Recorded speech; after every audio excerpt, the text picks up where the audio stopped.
Hello and welcome to the Mortal Kombat Minute, the podcast where we analyze, criticize, and memorialize the 1995 film Mortal Kombat, one absolutely brilliant minute at a time.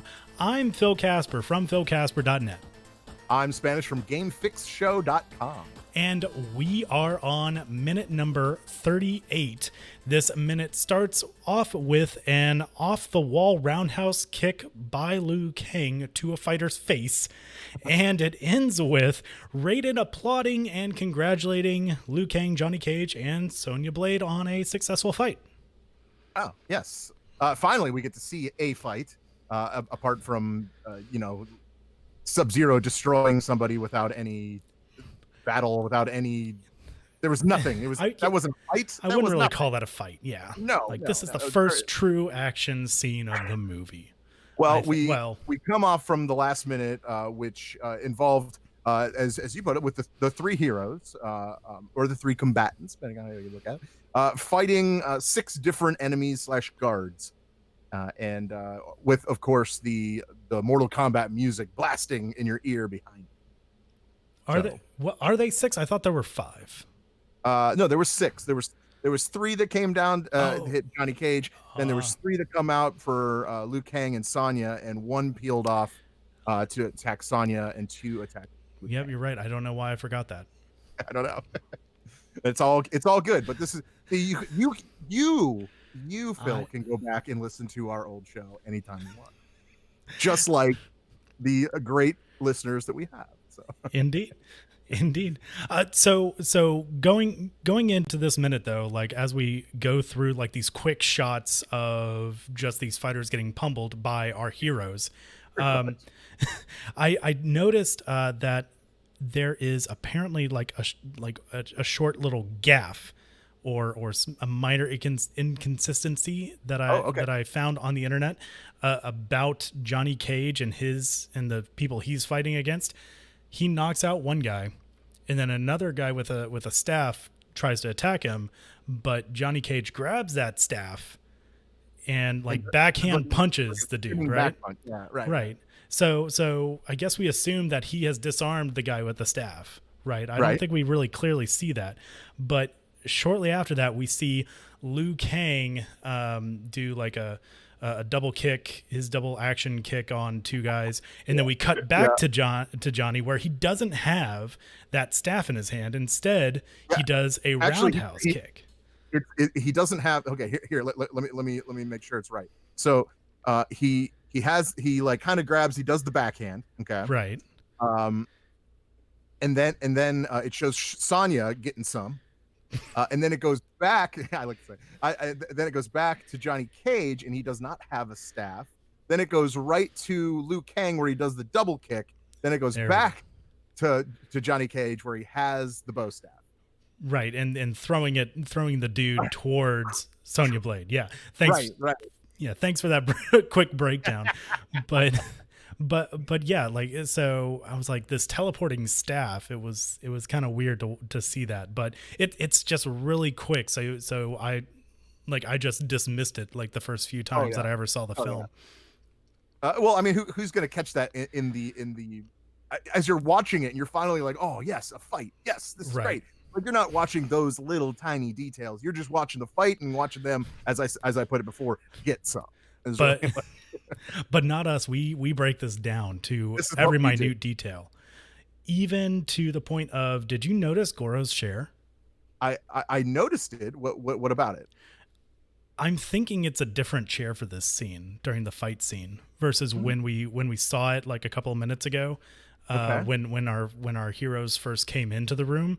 I don't know whether it's like a trick of the lighting or it's a different angle that we're looking at it, but in the previous minute it looked a little bluish or greenish, and in this minute the chair is just completely black. It looks like it's a little bit sturdier, a little bit thicker, and I think it's because my own speculation is that I think it's because we had Liu Kang jumping off of it and use it. You also don't see if you look closely, you don't see that golden flaked pillow for lumbar support on the back of the chair. You see like a little red like runner. Right, and that's only at the bottom, but there was like something for the back support on the chair in the previous minutes that isn't there anymore. Well, I'm glad you brought that up, because if you notice on the chair that Kano sat at, there is that pillow. Oh, it got moved. It magically teleported. Yeah. I'm glad. It's funny. I didn't notice that, but until you said that, I'm like, oh, that's right. It was there. Now it's actually on that chair. And we actually get a better look at that chair, especially when Johnny Cage grabs the guy, kind of spins him around, throws him at Sonya, and she does like the clothesline move. Yeah, definitely. So we get kind of a different angle of it. And well, okay. Before we get too far ahead, though, I want to make like one more comment with Sonya Blade and her taking on her own fighter. After she gives him a leg sweep, kicks him in the face. He gets up off camera, and then she does her own roundhouse kick to the face. There are a lot of roundhouse kicks in these past 2 minutes. And then the fighter goes sprawling all over the table of food. Oh, all that food. All that wasted food, now with a sweaty man being on it. Sure. But yeah, just wanted to note the food for one more time, because that's fine. I think that's the last time we see it. Yeah, I think you're right. Then we finally get a little bit of talking between the heroes, and Sonya starts off by saying, pretty much, they took out all the guys, right? And they do their poses. They do their poses. Oh, that's right. They have their own poses. And I have to point out Johnny Cage's Donatello bow staff when he whips it around. Right. You gotta love it, right? Oh yeah, and actually, I think I could mention Donatello. Oh, it's so great. But I think Robin Shou actually had a hand in coming up with that pose, or at least choreographing it. In a way, because I watched some behind the scenes videos, and I can link it in the show notes for later when we publish this episode. But Robin Shou is on set. He's not in costume, but they're shooting Johnny Cage's scene, Lyndon Ashby's scene, this part. And in between takes, like Robin just walks up to Lyndon Ashby, and he starts like mimicking the moves, like miming the moves a little bit. And then he does that pose of like that power move, with the fist in front and like looking off with the staff behind him. So I think Robin Shou actually may have had a little bit of a say in this pose. Well, he has more of a background. I understand, at least. So I guess I could see that. That makes sense. It was very neat. I do like his cartwheel. Like, hello, I'm here. I like just all of a sudden a cartwheel out of nowhere. Yep. But okay. Over the steps. I'm here. Yeah. I guess Liu Kang wanted to get a better look on the battlefield, which is why he did that. Took the higher ground. Of course. And we know about the higher ground. It's over from there. All right, so let's get to the conversation. Yeah, the actual talking. Enough action, more talking. Enough action. Let's get to some boring. No, I'm just kidding. So it's not boring. So Sonya kind of, after they take out all six of the guys, Sonya kind of comes over, and she's kind of, she's smelling herself a little bit, and she just says, "Just the way I like them, dumb and ugly," and that's an interesting line. Yeah, because I mean, I'm not one to judge, a person's tastes. Like what makes you happy, but sure. Really, dumb and ugly, both of those together is how you like them. That's how she likes them. Even though eventually she does get with Johnny Cage, and he's kind of dumb. So, but he's not ugly. I mean, he's a pretty handsome dude, in my opinion. Fair. At least Lyndon Ashby's handsome. I don't know about, like maybe the game character Johnny Cage in the actual gaming line, not too handsome. It all depends on which game you're talking about. I would rather get with Lyndon Ashby actually over them. Oh wow, okay, now we're going there, huh?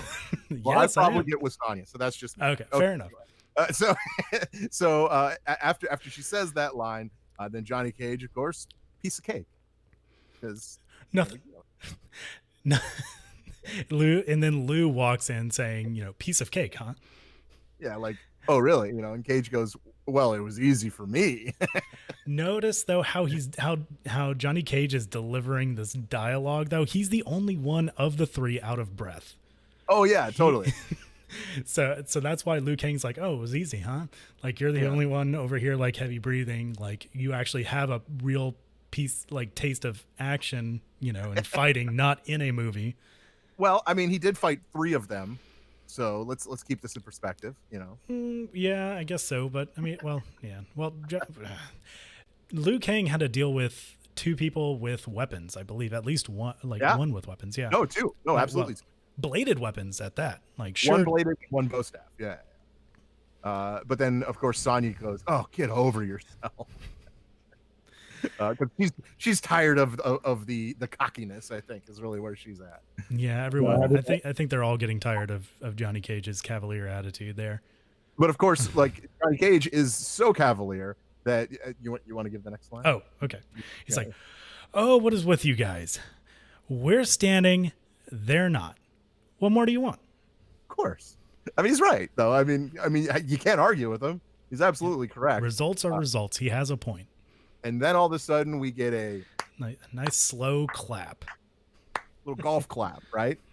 And Raiden just appears, because that's what he does. He's just sitting on the stairs, and I'm gonna let you deliver it. Brilliant, absolutely brilliant. But he says it like brilliant. I don't know. It just bothers me. Right, but I mean, okay. I think if I remember correctly, he's French, or at least he can speak French fluently. So you mean the actor himself? The actor himself, yeah. Oh yeah. Okay. Yeah. Is that how you say brilliant in French? I don't know, but I mean, like, I can understand how having a knowledge of another language can affect your pronunciation potentially. That's fair. Because you have like certain muscle memory of your tongue, and it can affect the way that you say certain words. Like some people say bagel, other people say bagel, which is some of those people are wrong. And some people say brilliant. Brilliant. So, well, this minute for me was absolutely brilliant. Absolutely brilliant. I do want to make one final note about Raiden. When he makes his appearance here, you don't hear the trademark thunder. You're right. And it's like he walked in this time. Did he walk in? Was he walking in the entire time, or did he just show up? I don't know. Yeah. Or maybe it's because they're too far underground to hear the thunder. I believe, let me say this. I believe that Raiden sent those 6 guys after them. Really? To just test them as a team building exercise? Yeah, a little warm up. Just to show because this is the first time in the film that we actually see them demonstrate their fighting prowess. Even Johnny Cage, who is really the only one that is there to try and prove himself. Yeah. Actually. So yeah, I like that take. There was a line before that, his powers are useless on the island. Yeah. Well, we'll get into that next minute. I'm glad. Okay. So you smell what I'm cooking. Yeah. Okay, good, good. Because I'm picking up what you're laying down, Spanish. For this minute, I'm thinking that, because that line, he can't use his powers, and that's why he didn't just use walks his powers in. to come in. He did walk in. Okay, fair enough. I like the thinking there. That's where I'm at. All right. Well, we'll save the rest of that discussion for the next minute, because that's all I have. That's all I got. All right. Well, thank you so much for listening. Once again, I'm Phil. I'm Spanish. And we'll see you next time on the Mortal Kombat Minute.